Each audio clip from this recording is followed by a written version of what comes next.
কুমুদরঞ্জন মল্লিক ছিলেন একজন বাঙালি লেখক এবং কবি। বাংলা সাহিত্যের রবীন্দ্র যুগের এই কবি আজকের দিনে অর্থাৎ 1 মার্চ 1883 সালে পশ্চিমবঙ্গের পূর্ব বর্ধমান জেলার কোক গ্রামে, যা বর্তমানে কুমুদগ্রাম নামে পরিচিত, সেই গ্রামে তিনি এক বৈদ্য পরিবারে জন্মগ্রহণ করেন। তার পৈতৃক নিবাস কিন্তু ছিল শ্রীখণ্ড গ্রামে। তিনি জন্মগ্রহণ করেছেন তার মাতুলালয়ে। তার পিতা ছিলেন পূর্ণচন্দ্র মল্লিক, যিনি কাশ্মীর রাজ সরকারের উচ্চপদস্থ কর্মকর্তা ছিলেন, এবং মাতার নাম ছিল সুরেশ কুমারী দেবী।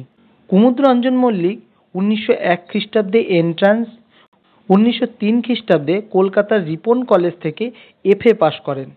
এই রিপন কলেজ বর্তমানে সুরেন্দ্রনাথ কলেজ নামে পরিচিত। 1905 সালে বঙ্গবাসী কলেজ থেকে BA পাশ করেন। তিনি পেশায় ছিলেন একজন শিক্ষক। পূর্ব বর্ধমান জেলার নবীনচন্দ্র বিদ্যায়তনের প্রধান শিক্ষক হিসেবে তিনি প্রথম তার কর্মজীবন শুরু করেন এবং 1938 সালে অবসর গ্রহণ করেন। বাংলার বিদ্রোহী কবি কাজী নজরুল ইসলাম ওই বিদ্যালয়ে পড়তেন এবং তার ছাত্র ছিলেন। তার উল্লেখযোগ্য কাব্যগ্রন্থগুলি হল শতদল, বনতুলসী, উজানি, একতারা, বিথি, চুন ও কালী।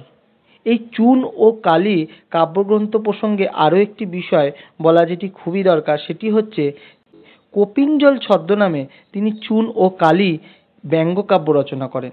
এছাড়া বিনাম, বনমল্লিকা, রজনীগন্ধা, স্বর্ণসন্ধ্যা প্রভৃতি কাব্যগ্রন্থ তিনি রচনা করেছিলেন। তার অপ্রকাশিত কাব্যগ্রন্থ হল গরলের নৈবেদ্য। কলকাতা বিশ্ববিদ্যালয় থেকে তিনি জগত্তারিণী স্বর্ণপদক পান। 1970 সালে পদ্মশ্রী উপাধিতে সম্মানিত হয়েছিলেন তিনি। কুমুদরঞ্জন 1900 খ্রিস্টাব্দে প্রবেশিকা পরীক্ষা দেওয়ার সময় শ্রীখণ্ড গ্রামের যুগল কিশোর রায় নামে এক ব্যক্তির দ্বিতীয় কন্যা সিন্ধুবালাকে বিয়ে করেন তিনি। কবি 7 পুত্র ও 3 কন্যা। 1970 সালের 13ই ডিসেম্বর পুত্র জ্যোৎস্নানাথের গৃহপ্রবেশের দিন তিনি কলকাতায় আসেন এবং 14ই ডিসেম্বর তার ঠিক পরের দিন দ্বিতীয় পুত্র ডক্টর শরীফনাথের বালিগঞ্জের বাসায় হৃদরোগে আক্রান্ত হয়ে পরলোক গমনা করেন এই স্বনামধন্য কবি।